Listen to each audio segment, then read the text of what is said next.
You're about to learn the perfect surf stance. Me and my couple of surfboards are about to show you what the perfect surf stance is.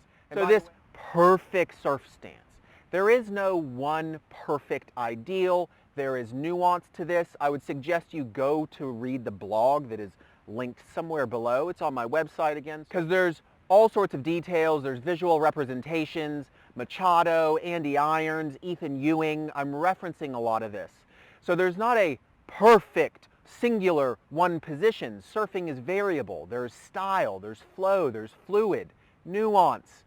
But there are big distinctions between an efficient, progressive, capable of improving surf stance versus the Pooh Man stance that plagues this beginner intermediate spectrum. Because what works for a beginner, getting on solid or unstable, balancing on top of water first time, what works for that in order to successfully ride the first wave ever doesn't necessarily work for progression. So with all that said, let's get into it. Let's help you change your surf stance so you can improve your surfing. Your surf stance. We need to take you from this to this. What are we doing? Surfing is all about creating forward momentum on a wave face, right? Inertia forward, down the line. So we can initially step this back and relate it towards surfing or walking. If I'm walking or running that way, I'm coordinating my body to go that direction, right? I don't walk that way doing this, right? If I was to ride a bicycle, I would be going this way, not sitting sideways on a bicycle or doing this on a bicycle. Parko is a great example of this directionally forward facing. Rear arm is always in the direction, his chest-shoulder line is facing forwards, the back knee is directionally facing forwards, the pelvis, everything is directionally oriented at creating momentum forward in the direction he wants to go. Notice he's never slinging his back leg backwards, not slinging the back arm. Everything is forward intent. So since we're trying to inertia, momentum down the line, we want to start going from wide, half of the body facing backwards, half forwards. I'm trying to go forward down the line. What we need to do is start to get directionally forward facing in an effort. Now mind you, when you're going on your backhand, things are a little clunkier, and I need to preface this, talking about short boards. I don't longboard. There's all sorts of narrow stances, and we're talking about short boards generally for this kind of intermediate spectrum looking to progress. So we really need to differentiate between Pooh Man stance, right? Butt back, leg backwards, one leg forwards, one arm backwards. There's a huge distinction from this to let me orient myself, my body forward to help create inertia and momentum forward. That is a hugely distinct difference just going from here to here. We'll get into this in a little more detail, but if that back foot and back knee are pointed backwards in the opposite direction you want to go, you are literally stopping your progression and you are halting any forward momentum you have on the wave face. So what we can start to agree upon, and again, go watch the blog or read the blog and I reference all these movements, we want to start getting, think more of boxer, athlete, sprinter, any of these, dancer even. It is, I need to orient myself in a position so that my joints are stacked in order to begin moving rotationally and vertically, right? Pooh Man, I can't rotate, and I can only Pooh Man harder to move vertically. Whereas if I start to stack, oriented forward, orthopedically it's doing beneficial things to joints and their ability to rotate. So now here I can start to be a spring up and down, and I can start to rotate. That is a very big simplification of what we are trying to do. We're trying to go from half of the body pointed backwards to orienting things forward directionally where I want to go. So as a surfer, you need to be able to compress and extend. You need to be able to lean into bottom turns. You need to be able to twist, right? What that's essentially saying is I need to be able to move my joints in all directions three-dimensionally. Back to the Poo Man, the way it is placing your joints in relationship to one another is preventing you from being able to fluidly move up and down. It's preventing you from twisting, and you can't essentially lean, right? So that's why we keep coming back to, we need to get into, start thinking of your surf stance as more of athletic, a spring. We are trying to be a spring. We are trying to be able to move fluidly. We need to be soft and reactive because we're reacting to the wave. And if I'm in a stacked position, I'm able to start moving fluidly through a variety of positions. You can think of a golf swing, okay? Now, posturally, if I go into a Poo Man stance, and the reason we're talking about golf swing is because it's rotationally based, and the ability to rotate fluidly is really relevant for surfing. If I get into a Poo Man stance and I think of a golf swing, how stiff and uncomfortable does that feel? It sucks. Now, if I was to get into a more stacked, more neutral, aligned posture, I can start to swing. Now if I start freeing up this back hip even by slightly bringing that back foot slightly forwards, I free up even more orthopedic range of motion. If I do a golf swing with my back foot facing backwards in the traditional Poo Man stance, back knee backwards, back foot backwards, ooh, that sucks. As soon as I start to bring it forward so I can orient the body slightly forward, I have all this freedom of movement. And then if I start letting my back foot even pivot, I have even more range of motion. Okay? So we need to start thinking is that this efficient surf stance is a posture that not only looks good, but allows your body to be a spring and allows freedom of movement. The Poo Man is literally not that. Imagine me sitting at a desk, right? Grinding away on the computer. This is literally how people then start surfing. And they wonder why it's not working. Because we need to start orienting ourselves forward. So we can start getting into foot position. Now, 5'11", 5'8". Back foot, really you want just about as far back as possible if you're starting to do turns and maneuvers. One thing that intermediate surfers need to come to understand is this back foot is not static. Back foot can move forward if I'm in like this barrel crouch trying to make speed. It'll move all the way back at the back of the tail pad if I'm starting to do bigger turns. If I'm in a little barrel crouch, I'll even pivot up onto that big toe and knuckle of the big toe to where my heel's not even on there. So that back foot is starting to move.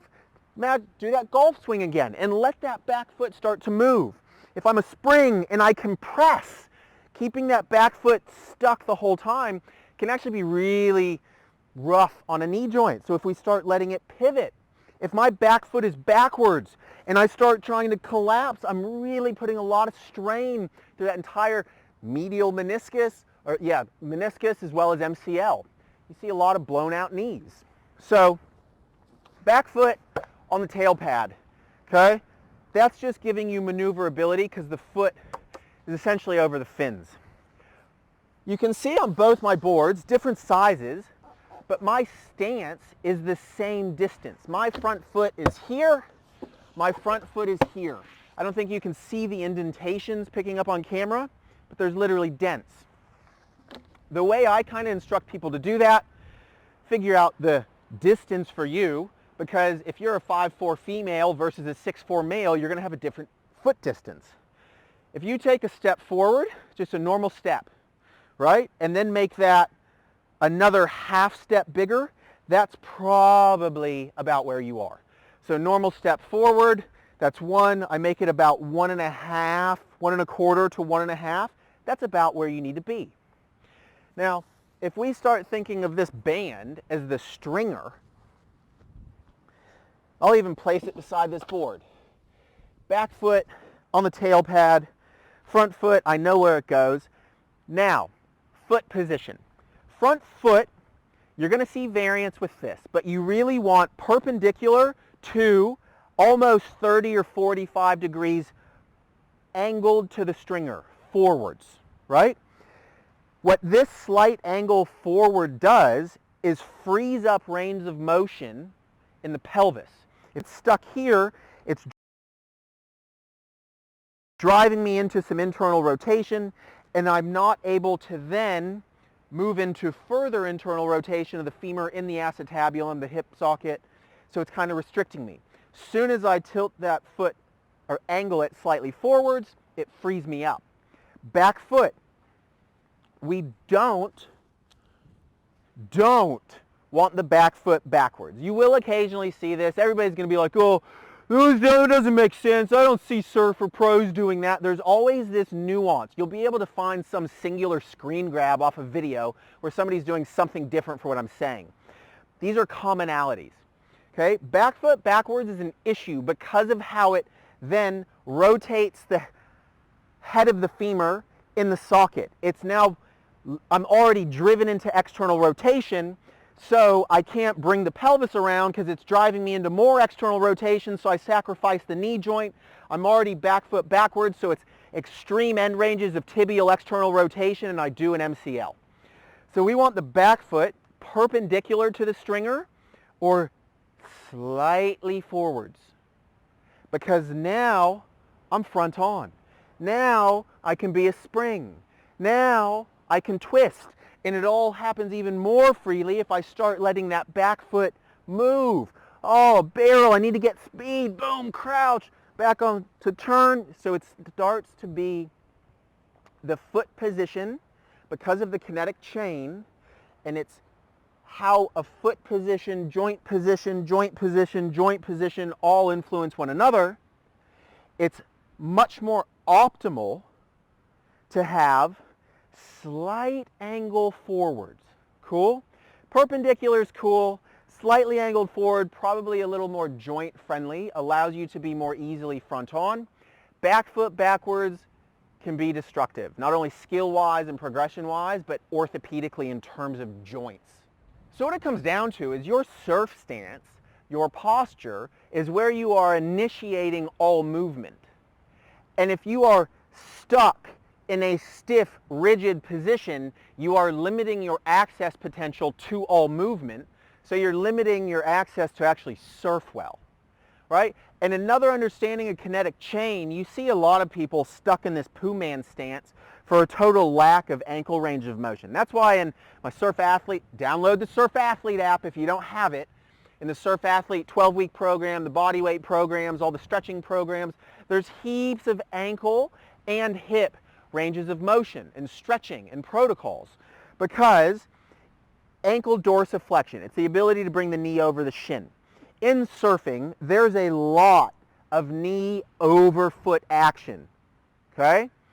If that becomes limited, if I can't bring my knee forward at all, the only thing I can do is shove my ass out backwards and Pooh Man. So again, going back to the health of your body, your mobility, the health of your joints, your ability to move influences your skill. That's why I'm always talking about health and fitness are the underpinnings of skill. You can work on skill, you can work on technique, but your body can limit your ability to move the way the skill and technique requires. So if I'm desk worker, I go into Pooh Man, I can't bring, because my ankles are locked up, I can't bring my knees any further forward, boom, because I'm running into bone or restriction of tissue, then the only way I can get lower is to stick my butt out and hinge at the torso, We all know these yes, yes. So suddenly, if I'm able to start to orient things forward and I'm still a bit locked, at least I'm more front on. But if you can start restoring the ability for the hips to move and the ankles to move, suddenly, wow, being a spring, I can do this. I can surf. I'm not stuck forever looking like I'm taking a dump while I surf. So, ranting done. Start watching surf videos, go to the blog, watch the surf videos that I reference, and start looking at surfers in a different way in terms of their biomechanics and how it is a momentum-driven action going forward. And we do that by coordinating our postures forward, not throwing half of our body backwards the whole time. All right? Start to orient, see what your feet position are. You start practicing that stuff from the pop-up into correct foot position. Your ability to move dictates your ability to surf. It's another reason you should but changing your stance changes your ability to surf. So this is a really, really relevant starting point and no bullshit process to what a surf stance actually is. And if you start watching pro surfers or good surfers at your local break, you're going to see forward, coordinated arms forward, pelvis more forward, knees likely forward, but then when we go turns and stuff, this all changes. But generally speaking, it is this forward, spring-like, athletic position so I can surf and access all ranges of motion and not have to look like this. Rant done. I hope you did it. I hope this enlightened you. Throw a like, a subscribe, a thumbs up, leave some comments, share this video with your buddy that surfs like he's taking a dump. And winds look good today, actually. I'm probably going to go surf, solid swell. I'll be going with this one. It's a Clayton Custom, kind of off those Weber Electra models. It looks funky, but it goes wild. Look at that tail rocker. Oh, good board. And I've also finally been surfing. This is the 5.8 Fishbeard.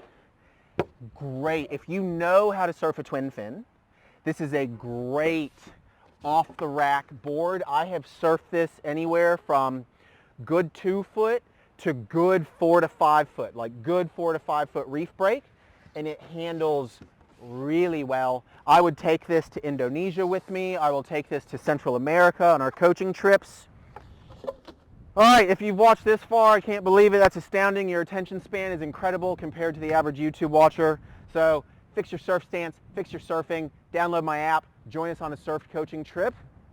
Peace.